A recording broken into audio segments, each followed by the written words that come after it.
Hi, I'm Matthew Courtney. Welcome to Introduction to Pivot Tables, Part 2, Anatomy of a Pivot Table.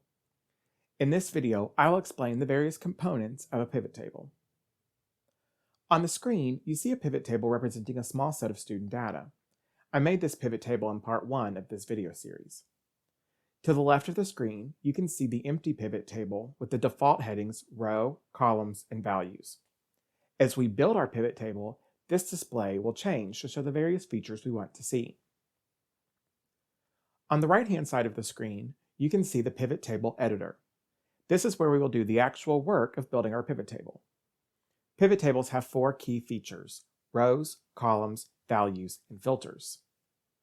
To the left of this window, you see a list of column headings from the original dataset. To build a pivot table, you simply drag a column heading into one of the four elements in the pivot table editor. For example, if I drag the gender heading into the rows element, the table will populate with two rows representing the two gender categories used in this dataset. If I drag the same heading to the columns element in the editor, it will display a table with columns representing the two genders. You see that it also auto-populates a grand total column. The values element is where I place the data headings that I want included in the body of my table. For example, if I drag the days absent heading into the values element, you can see that the total number of absences for female, male, and all students are auto-populated. Finally, the filters element allows you to add additional layers to the pivot table.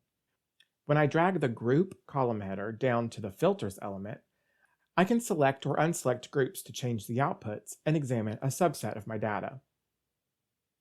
In this video, I have reviewed the basic anatomy of a pivot table. For more information about how to use pivot tables to analyze data, please visit www.matthewbcourtney.com/repository.